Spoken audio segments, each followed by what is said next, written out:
Welcome to the Ironwood Strength Show, where the information is raw, unscripted, and unedited. All right, first things first, if you've been watching some of these videos, I got quite a bit out there, or starting to get more out there.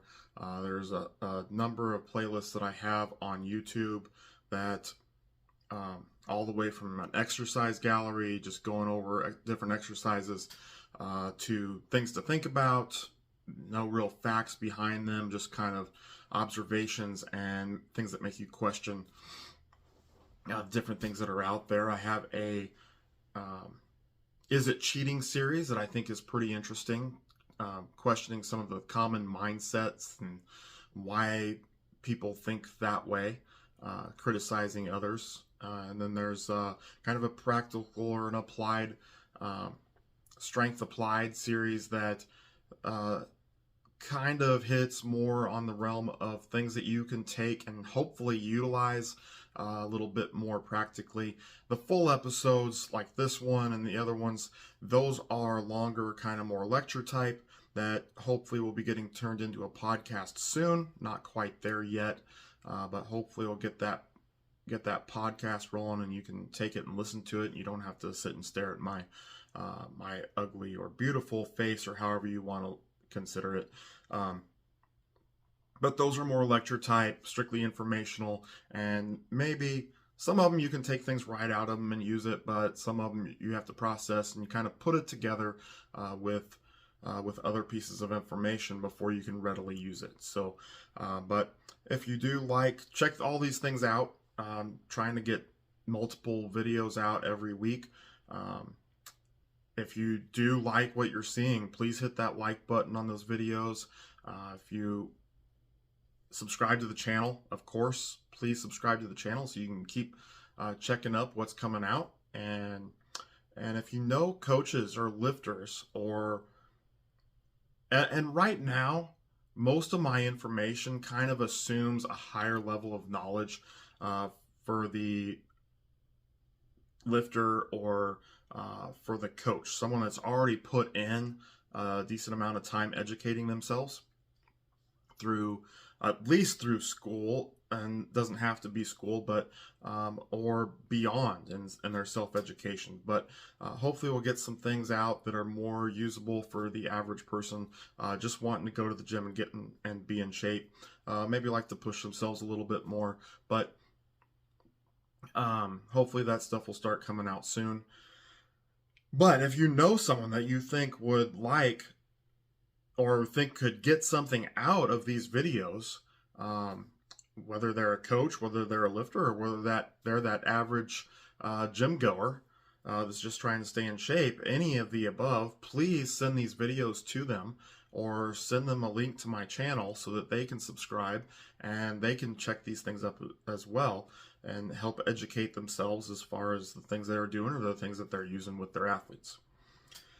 Okay, so for today, we are going to talk, this is episode 16, and we're going to talk about hypertrophy. And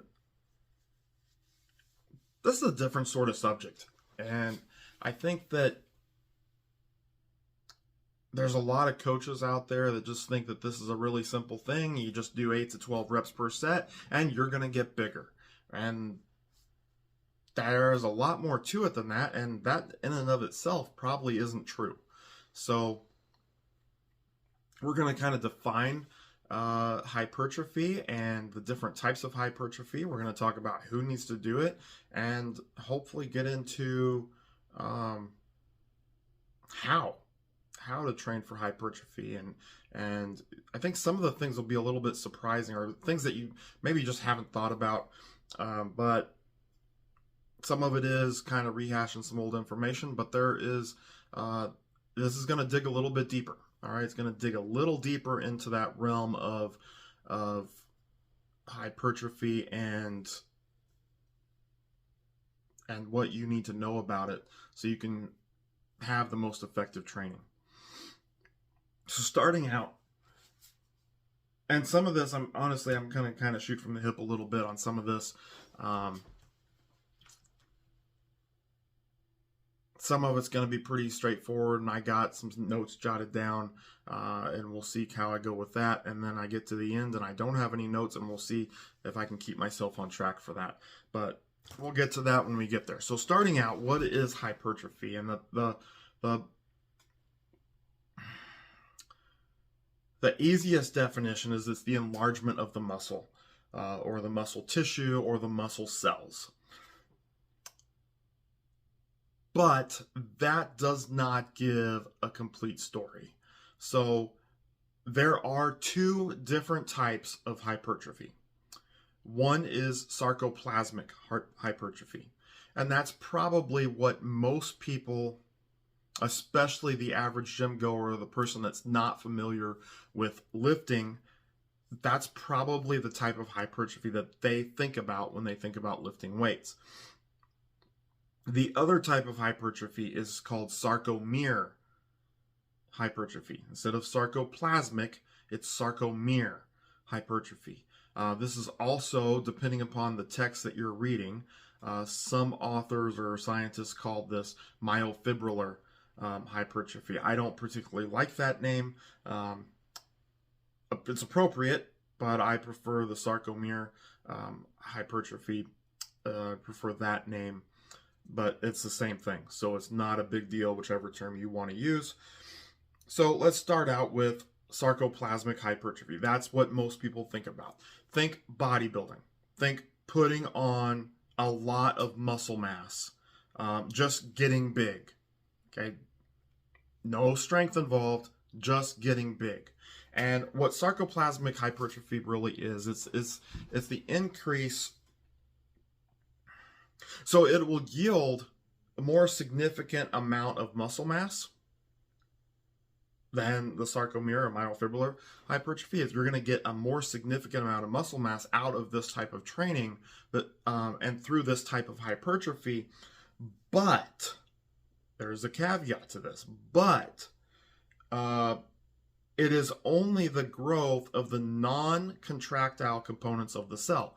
So the contractile components being the myofibrils, the mitochondria, and the sarcoplasmic organelles, okay, the actual organisms of the cell. The sarcoplasm is the fluid within the cell.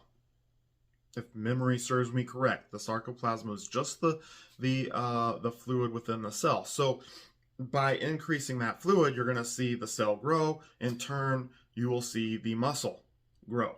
Okay, when you have all the cells within the muscle start gaining fluid, then they're going to be bigger. Consequently, the muscle itself will be bigger.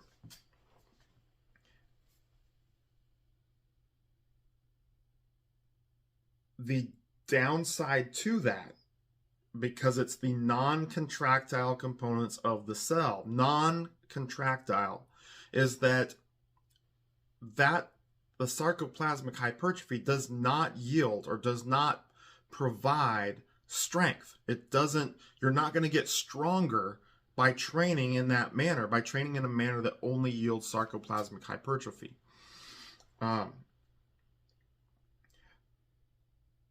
And this is something that I had forgotten until I was recapping through a lot of my stuff and fell on this, that the training for sarcoplasmic hypertrophy can actually result in a decrease in the contractile structures of the cell, which reaffirms the notion that it does not help you build strength, because it's going to decrease the elements of the cell that cause a decrease in the number of the elements in the cell that cause the contraction. The contraction is what is going to build strength. Okay, so sarcomere hypertrophy. Let's flip the page a little bit. Sarcomere hypertrophy, also known as myofibrillar hypertrophy, or functional hypertrophy. And that's a really important name for it, the functional hypertrophy, because this is sarcomere hypertrophy is hypertrophy that you can actually use. All right, it's going to be hypertrophy that helps you get stronger. Okay. And this increases the sarcomere hypertrophy is an increase in both the size and the number of contractile components. So your mitochondria is going to increase, the number of mitochondria.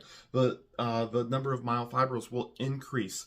The sarcoplasmic organelles, all the different organelles within the sarcoplasm are going to increase. Okay, and by increasing these contractile components, strength is the result of that.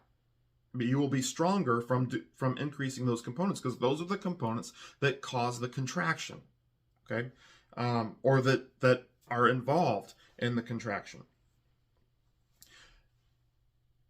I forget who it was. I'm wanting to say it was either Melsif or Vladimir Zatsiorsky, but I think it was Zatsiorsky actually. And without pulling my notes and flipping through them, I'm not going to remember this for sure, but he stated that the best way to maximally stimulate sarcomere hypertrophy is by Olympic style weightlifting. Okay, so and we're going to have to kind of review the different strength sports here, and just probably here in a little bit. But Olympic style weightlifting, very explosive movements. The way they train, if you're not familiar with it, very seldom do they do more than 3 reps per set. Okay, on their biggest money maker. Their biggest money makers as far as exercises, their cleans, their power cleans, their full snatches, their power snatches, the hang cleans, pulls. Most of their sets are going to be 2 or 3 reps per set. They may go up to 4. 5s start to get, not saying they never do it, that starts to get really kind of rare though. That is not the majority of their training, and 6s are almost unheard of. All right, so they train at a very high speed, very fast contractions, very heavy weights. You're talking 80, 85, 90+%, a lot of sets in that rep range, and low reps per set, meaning they're not training to failure. Okay, they're not training to failure. So those things, and the big range of motion through their movement, a large range of motion. So those kind of traits, I'm not going into super detail, but those traits, especially the explosive and heavy components, yield more sarcomere hypertrophy. Okay, more functional hypertrophy. So I think looking at some of the more modern types of strength training, West Side Barbell, Shiko or however you say his name, these higher, maybe West Side Barbell isn't the highest volume, but look at what they have. They have a very heavy day and they have a very explosive day. Their dynamic effort day is their very explosive day. Their max effort day is the very heavy day. So they're lifting very heavy and very explosive depending upon the day. Shiko, or how, I don't even know how to say his name. Very high volume, a lot of sets in that 80 to 85% range. Okay, so this style of training is more similar to weightlifting than if you go to the bodybuilding style of training, which is a lot more high volume, high reps per set, getting closer to failure in at least a set, if not multiple sets per exercise per workout. So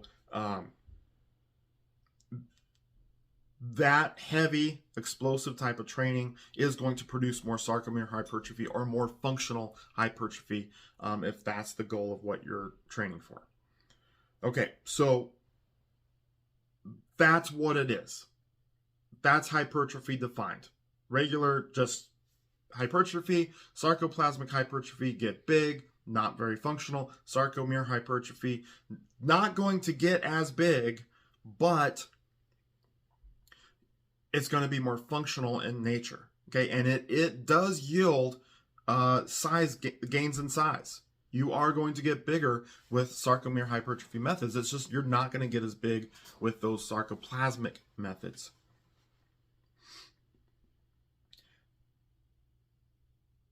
So why would someone want to develop hypertrophy? Okay, and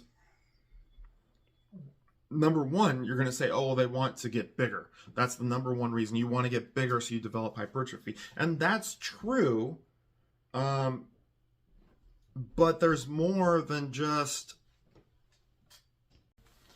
All right, so I had to step away just for a second. Mid-sentence, my dog was about to start barking, and we don't want that. So hit the stop button for a second, and I am back.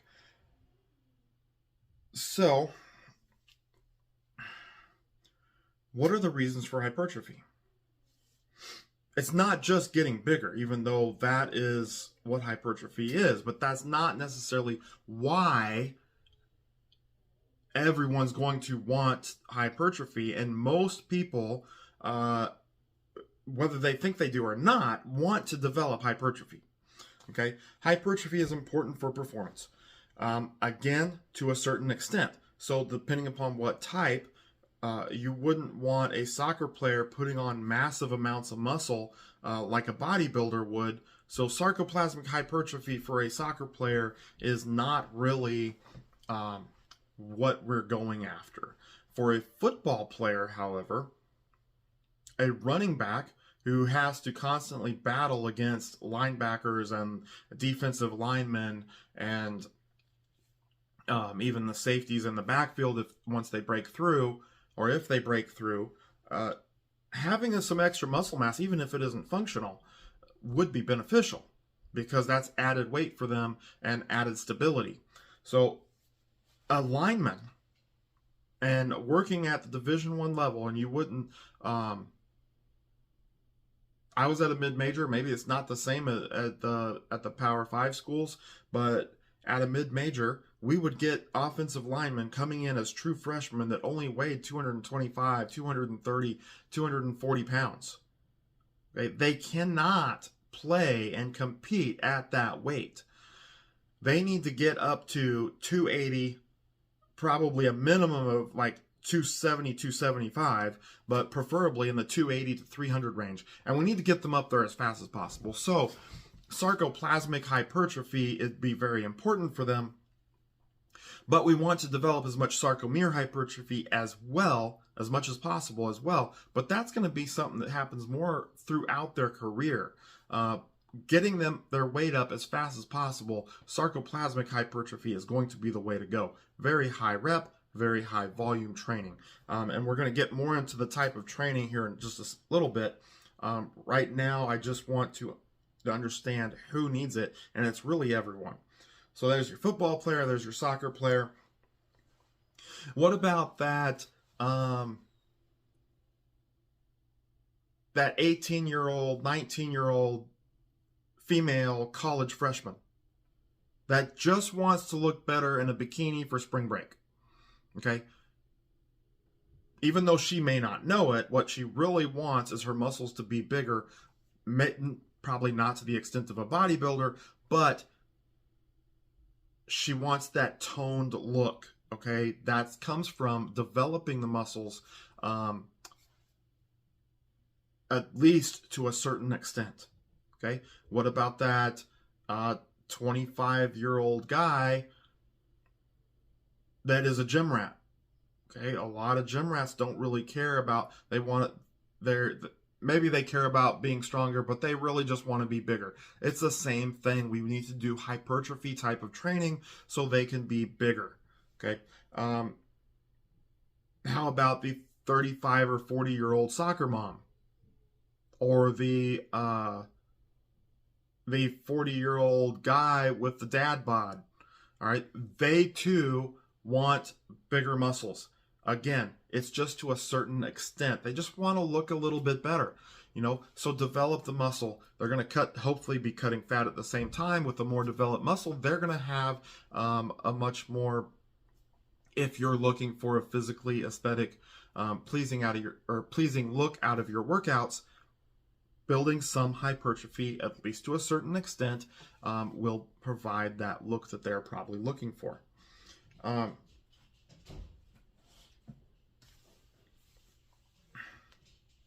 If you're a lifter, whether you're a weightlifter, a power lifter, strongman,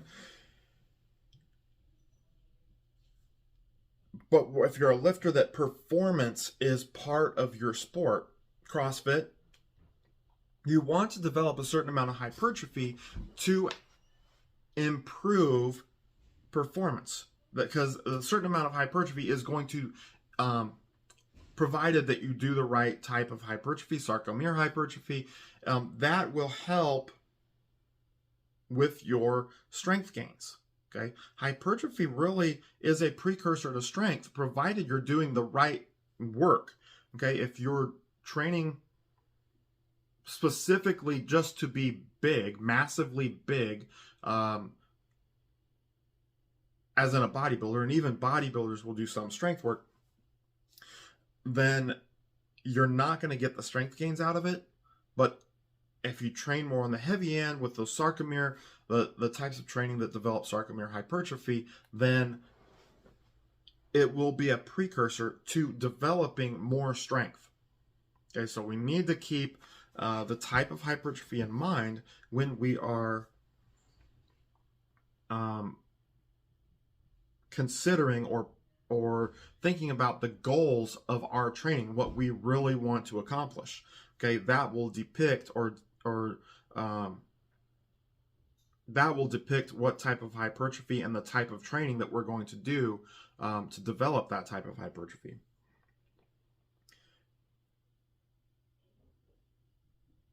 And keep in mind, I believe this was Tudor Bompa, said that strength is achieved more efficiently when it's built on a foundation of hypertrophy.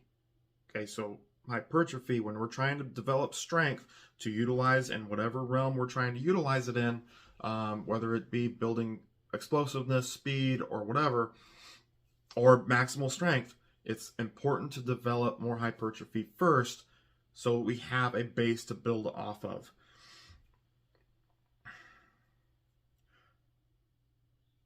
All right, so now we've talked about who needs hypertrophy. We talked about why we might need hypertrophy.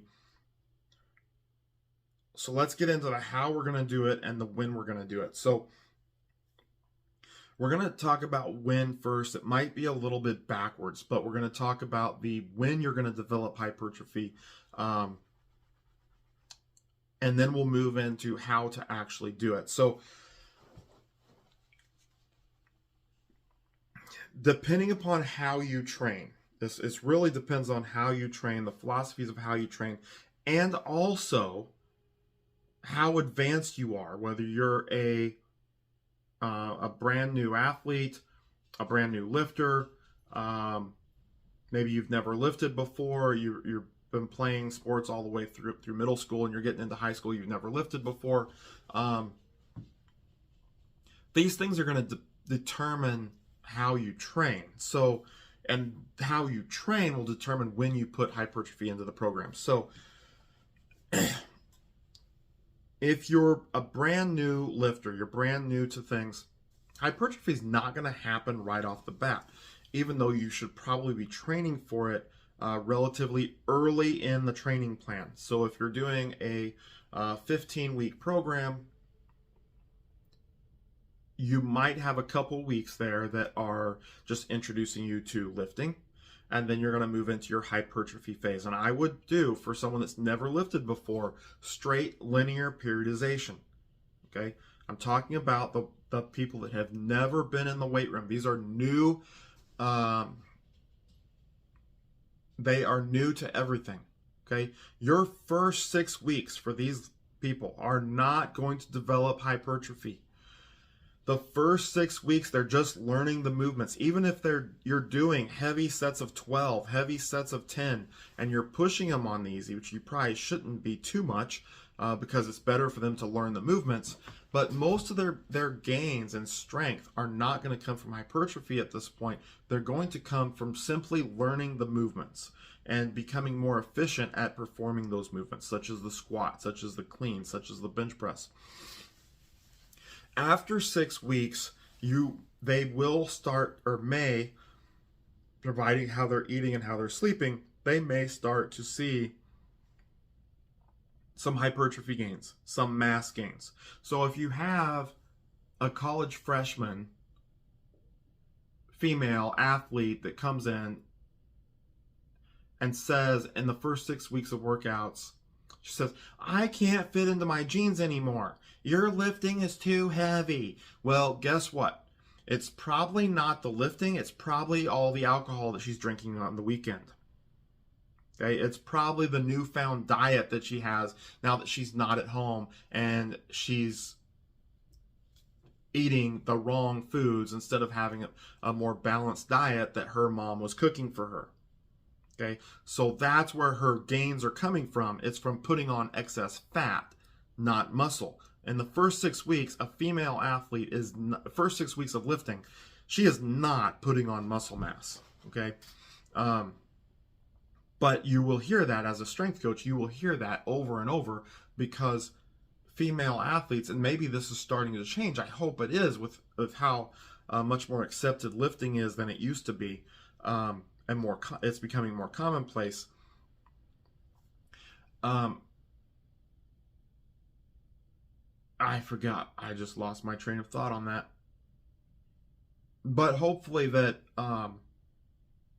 the female athletes aren't as afraid of lifting as they used to be. But I know that is still a common thing, that they feel that they're just going to put on tons of mass, and as soon as they gain a little bit of weight, they're instantly blaming the weight room. So even though it's probably not, especially early on in the plan. Those that are more advanced, okay, so in that you're doing linear periodization, beginning lifter, beginning someone that hasn't lifted in a long time, they're reintroducing. So that would fall into where you're going to develop hypertrophy more early in the plan, but it's not going to happen in those first 6 weeks. So really you want your hypertrophy training to continue beyond 6 weeks with your higher volume, higher reps per set, so that you can continue to develop hypertrophy. Because at 6 weeks, if you switch to a strength phase, or you start moving into lower reps, now at the time where they could be gaining hypertrophy, you've shut that down, and they're not going to be getting the gains. They're not going to be putting on the mass that you want them to put on. So that would be more linear periodization. Now, for those that are a little bit more on the advanced side, whether they're an athlete that's been training they've already been lifting for a few years, or maybe you do have that soccer mom as a client, but she's been a consistent client, so she's starting to become more advanced, or that 45-year-old male with the dad bod that's simply trying to be in shape, but he's been lifting for a while, or you have some athletes that you've been with for a few years, or lifters, or maybe you're a lifter yourself that you've been lifting for 10, 15 years. Okay, now we're going to look at two different types of planning and where you would put it in at. So with the concurrent method, and this is think more along the lines, if you're familiar to Westside Barbell, where they train everything all the time, or at least that's what they say that they're doing. They're not going to have a phase for hypertrophy. Hypertrophy is going to be performed with their assistance work. So they're going to have, on a max effort day, they would have a heavy movement, then another movement that's going to be probably more, a little bit more volume based, may still be heavy, and then they're going to move into their I don't want to say lighter work, but their higher volume work. They still might push that very hard, very close to failure. So, but it's not necessarily going to be heavy in the terms of a 1 rep max. Okay, The same thing would happen on their dynamic effort days, where they're going to have that explosive movement first, another semi-heavy movement, and then they'll move into their smaller exercises and hit more volume, more higher reps per set. So those higher volume exercises are really where they're going for their hypertrophy, and that they're doing sets of anywhere from 8 to 15, maybe 20 reps per set. But they're pushing those sets fairly hard to develop more hypertrophy. Another method would be more of a block style method, okay, where you have specific blocks of training or specific phases of training. In that manner, you would have a specific period of training that you devoted to hypertrophy, okay? If you wanted to break it up, okay, you're an advanced lifter and you're wanting to say, I'm going to have a period of training where I just go after sarcoplasmic hypertrophy, then I'm going to have a period where I go into sarcomere hypertrophy, and then a period where I go into my max strength. That would be acceptable. Or you could combine the two types of hypertrophy if you're really trying to get the most amount of hypertrophy, and that you do your sarcomere hypertrophy early on in the workout, and then later in the workout you're doing more of your sarcoplasmic hypertrophy, but you're doing that for an entire block of training. And then when you get into your heavier block, your maximum strength block, then you might continue to do hypertrophy training, but it would be more of a retaining manner, or a maintenance manner, where you're just trying to keep from losing what you developed in that previous block. But you would have a block that would be dedicated to building muscle mass. Okay. So now let's talk about how to develop each type of hypertrophy. I'm going to talk about sarcoplasmic hypertrophy first.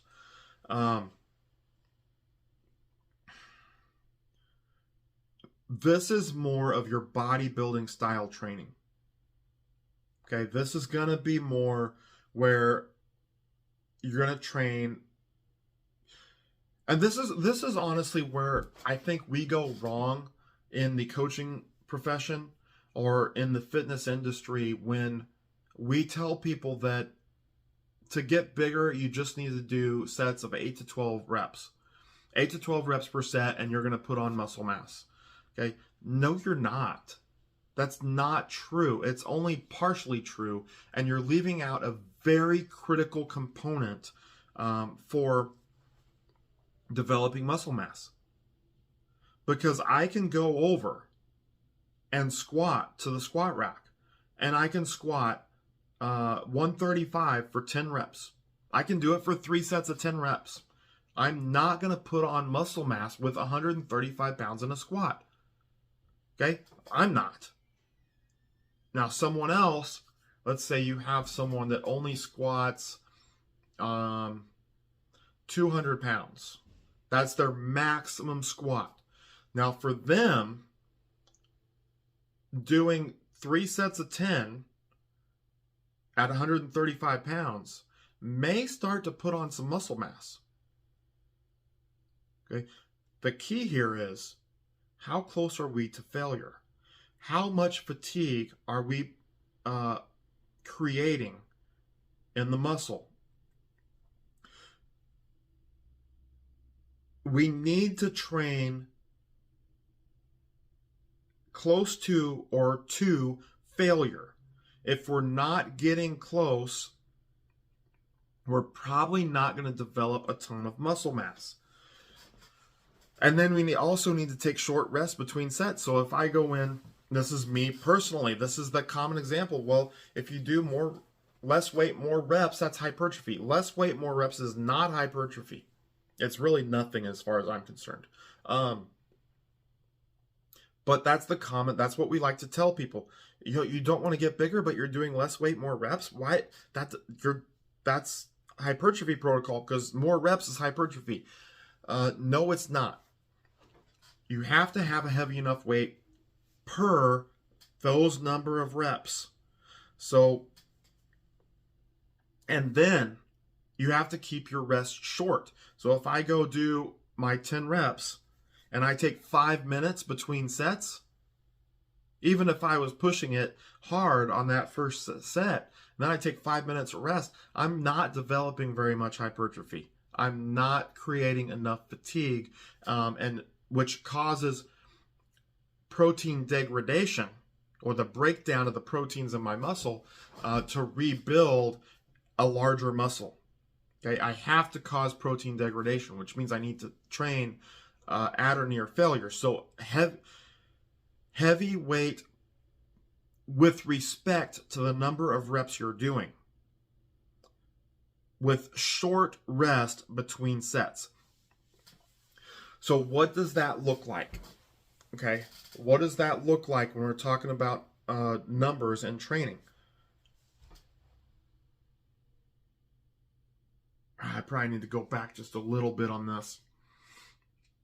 Okay, so one thing I have looked at with sarcoplasmic hypertrophy is how long a set actually lasts. And this is very important, and it gets overlooked. We like to assign a number of reps. All the set and rep tables, hypertrophy is between 8 and 12 reps. Okay, so for a maximal squat, for probably an average size lifter, not a maximal squat, for a 12 rep max is going to take about 45 seconds. And I've timed this with a stopwatch. And some people are going to be different, but I'm talking a 12 rep max where you're not just going to blow through this, okay? Because you're going to fail at 12. This is relatively decent loading. It's going to take about 45 seconds. But then if we do a 12 rep max on shrugs or upright rows or bicep curls or skull crushers, okay, those are much shorter range of motion than a squat. Therefore, it's not going to take very long to get through. Therefore, it's not going to stimulate the biochemical reactions. It's not going to cause the same amount of muscle breakdown or muscle protein degradation that we need to create hypertrophy. So my recommendation is to extend the set. The smaller the exercise, extend the set or do more total sets to create those reactions that we want and develop or cause the protein degradation that we want, which will lead to more hypertrophy. Don't be afraid to take this beyond 12 and to do 15 reps per set, 20 reps per set. Mike Israetel in some of his YouTube videos has actually recommended up to 30 reps per set. Don't get locked into that's automatically muscular endurance and not hypertrophy. That is wrong, all right? If you're utilizing enough weight that you're getting close to failure, even those high rep sets are going to cause more hypertrophy, not going to yield more strength. Strength is going to come when we're doing closer to our 1 rep max. So when you're getting below 8, even 8 is probably going to at least have a byproduct of getting stronger. But the heavier weights are needed for the strength. But if we're just solely looking at that sarcoplasmic hypertrophy and building a lot of muscle mass, don't be afraid to extend the set to getting closer, or to getting even up to 20, 30 reps per set.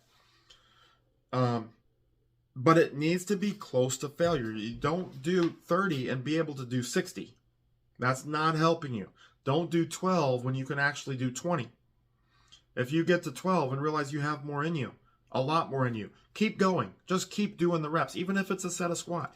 Keep going, all right, until you get to close to failure. Get within 2 reps at least of failure. Then take a short rest. Don't rest for 5 minutes if you're trying to build a lot of muscle mass. Rest for a minute. Go again. You may not get a minute and a half max. You may not get the same amount of reps in the second set. That's okay. Let's say you did 20 in the first set. You only rested a minute and you only got 15 in the second set. You kept your rest to a minute and then you only got 10 or 11 in the next set. And then in the fourth set, you came back and only got 7 or 6. That's okay, because and you're pushing yourself on every one of those sets, you're getting to within 2 reps of failure. That is going to be an optimal workout for developing hypertrophy, because it's going to cause more muscle tissue breakdown, more protein degradation, which is going to yield more and more mechanical stress, which is going to yield more hypertrophy as an end result. This is very tough training, okay?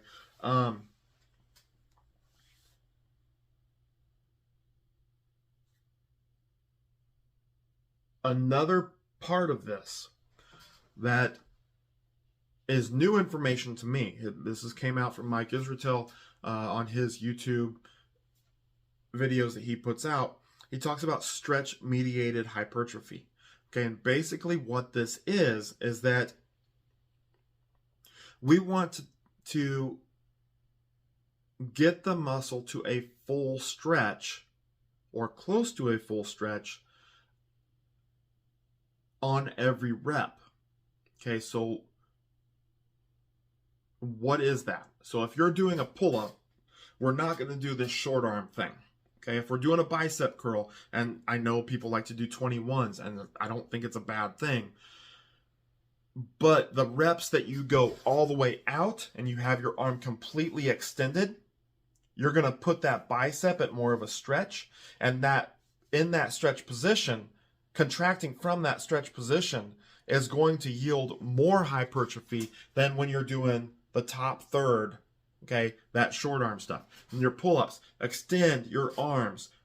Let your arms and shoulders straighten out. Almost, I like to relax my shoulders in between sets so I am completely extended. Then I start my next rep and pull to my chin over the bar. But it's that bottom part where the muscle is completely stretched that we are going to build more hypertrophy. In a squat, deeper is better. Okay, I know people hate squatting deep. Bad for the knees, bad for the back. Wrong. Great for building hypertrophy, great for building strength too. But getting into that bottom position of the squat, what does it do? It lengthens your quad. Okay, if you go below parallel, your quad is being lengthened, which means it has to contract from that lengthened state. So that is that stretch-mediated hypertrophy. But that lengthened position is what's most important, according to Mike Israetel on what he's found through different studies, is most important for muscle growth. And I had not seen that before. I had not heard that before I heard him say it. I think he said it not only on his YouTube videos, but also on a table talk that he did with the Dave Tate on Elite FTS. And I would say I'd have to agree with that. I'd say that's something that I've found as well. Training through a full range of motion to build hypertrophy is better than doing the short range of motion stuff. And I know you can look back to old videos of Ronnie Coleman doing partial range of motion and say, well, Ronnie Coleman did it and he's huge. He is huge. He most likely uses a decent amount of supplements to help him with that, and he's probably got great genetics. He also has a huge lifting career and history building that muscle mass. And we don't know everything about his training. I'm trying to give you the information to put you at the best advantage. So, full range of motion, training near or to failure. I don't recommend failure all the time. Not all the time. Short rest between sets and higher rep sets. I'm going to say 8 to 30 reps per set, but get into that time frame of 30 to 45 plus seconds per set, and you'll yield more hypertrophy in that way. Another thing, I'm going to throw this out there before I move on to sarcomere hypertrophy, is controlling the eccentric. Eccentrics, I'm not big upon tempo lifting where you're counting the seconds on your eccentric, you're counting your isometric, and you're counting your concentric on the way up, like a 5, 3, or a 5-1-3 or anything like that tempo, if you're familiar with tempo lifting. Definitely on the concentric, I think just explode with that weight. All right, explode with the weight, get it up as fast as you can. But on the eccentric, having a lowering phase where you're going slower or you're very controlled, it doesn't always have to be 5 or 6 seconds, but even a 3-second where you're just on a pull-up, you get to the top, and then just a controlled, if you are watching this on the video, just a controlled rep. If you saw what I did right there, it was probably only 3 seconds is being generous. It was probably more like 2.5 seconds. But that was a lot more controlled rather than just dropping back down to the bottom. Okay. So that's your sarcoplasmic guidelines that I'm going to give you. Now let's look at sarcomere. And this gets more complicated. Okay. Remember what I said. I believe it was Vladimir Zatsiorsky. It may have been Mel Siff, but they talked about the best way to develop sarcomere hypertrophy is by Olympic style weightlifting. Cleans, snatches, jerks, very explosive, heavy movements. Okay? I think that carries directly over into powerlifting. Powerlifters have a tendency to do more high rep stuff, and you can see the difference where they're probably developing a little bit more sarcoplasmic hypertrophy to go along with their sarcomere hypertrophy. So when you stand a powerlifter and a weightlifter next to each other, most likely the powerlifter, it's stereotypically or generally speaking, is going to be larger than the weightlifter. Okay, strength wise, they're probably going to be comparable. They train differently. All right, so so it's even hard to compare their strength because you're not going to compare the strength. Their technique is different. Basically, everything's different. They're two different sports. So just focus on the type of training that they do and how they look. All right, weightlifters are not small. They're not big like powerlifters. They're definitely not big like World's Strongest Man or strongman competitors. But they're not small. They're very densely built. All right, that's your sarcomere hypertrophy. Powerlifters get into that. They do more sarcoplasmic hypertrophy, so you see a larger, more muscle mass on them. But it's also common to find powerlifters that really aren't that big. And I would be willing to bet if you look at their training, that they are not utilizing a lot of high rep stuff. They're probably focusing more on 5 reps and less for the majority of their training. Okay, 5 reps and less per set. Now you look at strongman. Now strongman has that very heavy component, but they also have events that last longer. Therefore, they do part of their training involves higher reps. Okay.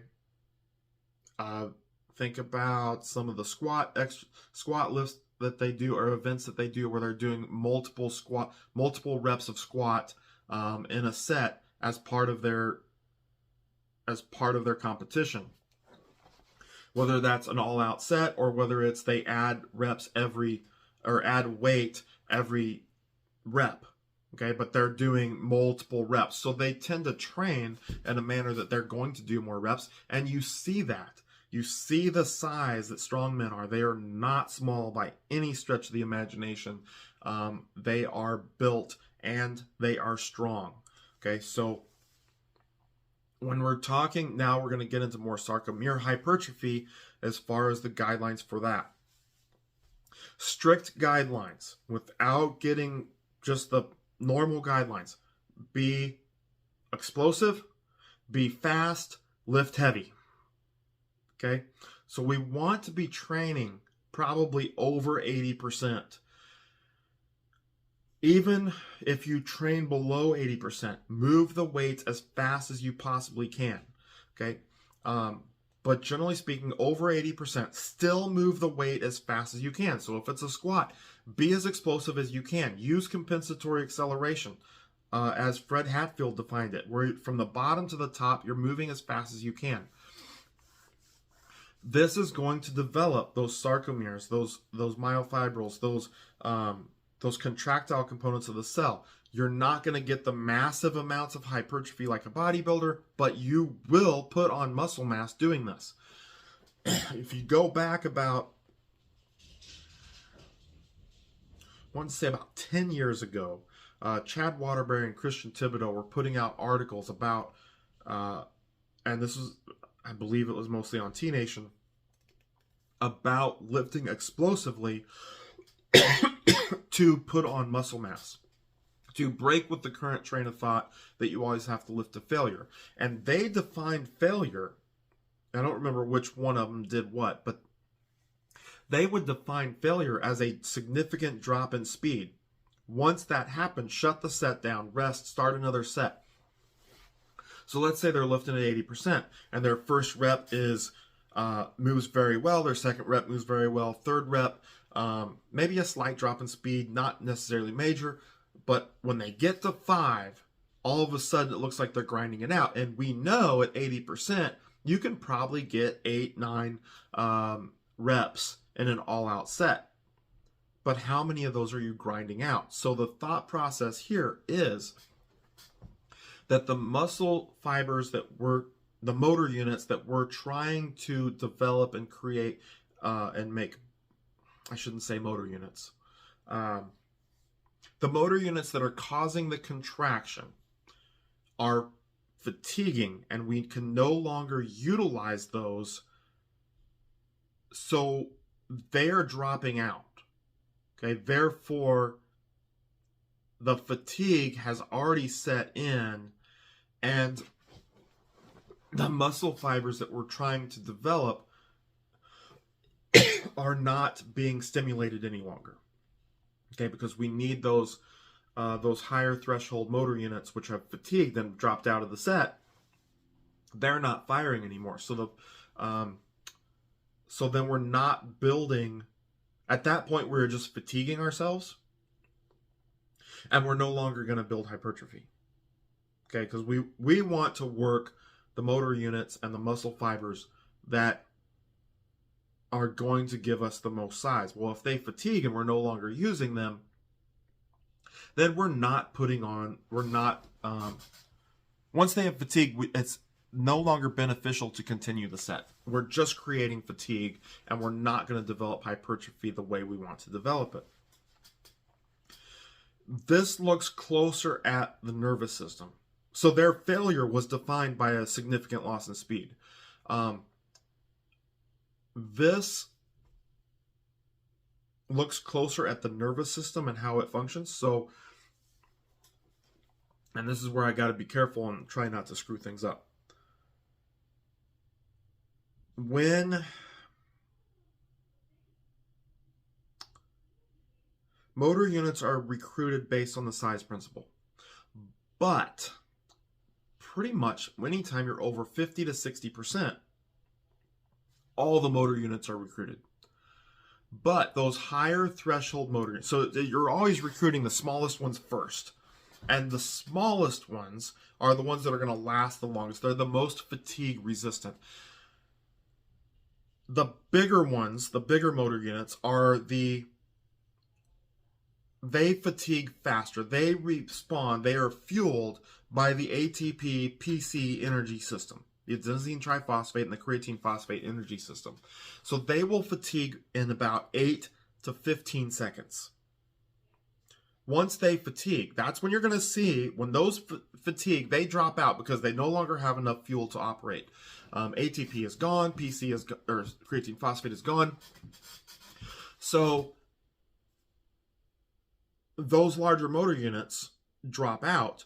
Now you have your significant loss in speed. That's where Chad Waterbury says to shut the set down.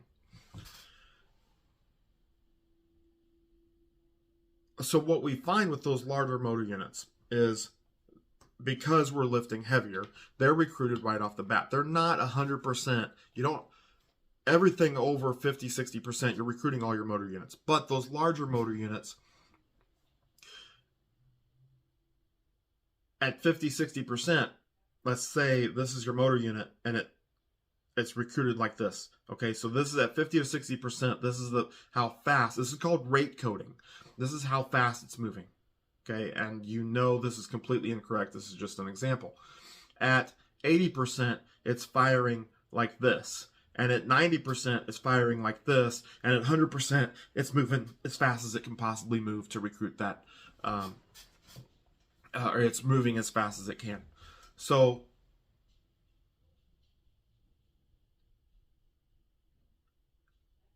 as we go through the set and it becomes, there's another term here called virtual force. Louis Simmons coined this term. And he says basically, the faster you move it, and I believe it's Christian Thibodeau who backed this up in his own terminology, that the faster you move a weight, the more force is created. Okay, that's what we're trying to do. We're trying to create more force. So if I take 70% and I just press it like 70%, I don't really put out a ton of effort. I just lift the weight. Okay, then I am not, those higher threshold motor units aren't firing as fast as they can. So we're not getting as much work out of them. Okay, therefore they will last longer and I can continue that set longer. If I move the weight as fast as I possibly can, now those motor units are firing, instead of firing like this, they're firing faster. And that creates more force. Okay, that's that. It's not really a virtual force. It is a force. Louis Simmons used the term virtual because we're creating more force with less load. Okay, same type of thing that Fred Hatfield preached, using compensatory acceleration. We're creating force with less load, or creating more force with less load by moving the weight faster. So what Christian Thibodeau pointed out, and this is easy to see, really, the formula for force is mass times acceleration.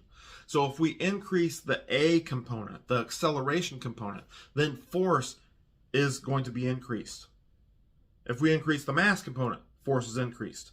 But what a lot of people forget about when we're trying to increase maximum force is that it's not just about the weight. If we move the weight faster, then the total force is increased.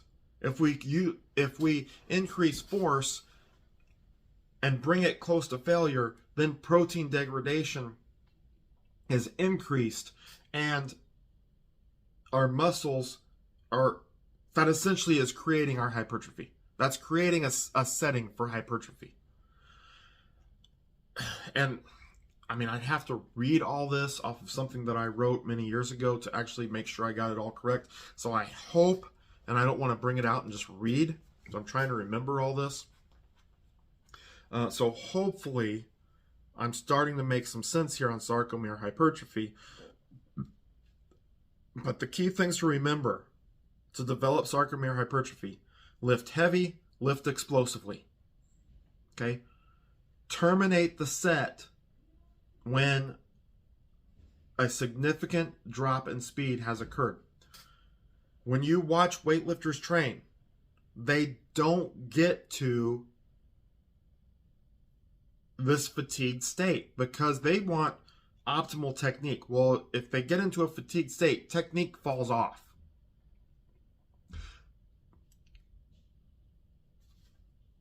So that backs up what Chad Waterbury was saying.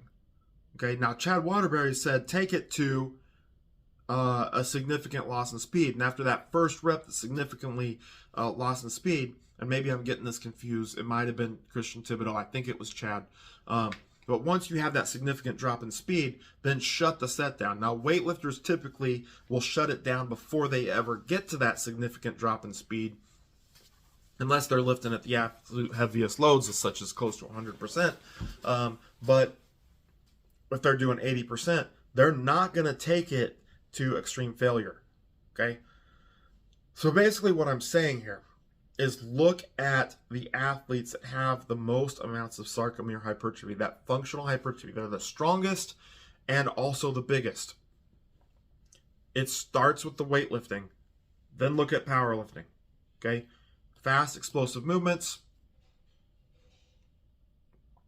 taken close to failure in defined by speed, by a loss of speed, not failure in terms of complete muscular exhaustion, where you're actually failing, but failure in terms of once speed has significantly dropped. Weights, probably 75 to close to 90%. And rest that allows you to perform multiple sets without dropping off too much. So if you're at 80%, maybe only a minute and a half, maybe 2 minutes of rest. You don't want to go overboard on the rest. We do want to create kind of a fatigued state, but we don't want it to be so fatigued that when you get in on your third or fourth set, that even the first or second rep is barely moving. We need to have some reps in there, okay? 3-4 reps per set before we're dropping off in that speed. So I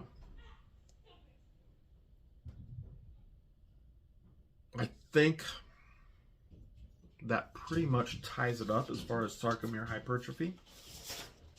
I'm going to look through a couple things here to see if I've outlined anything that I've missed.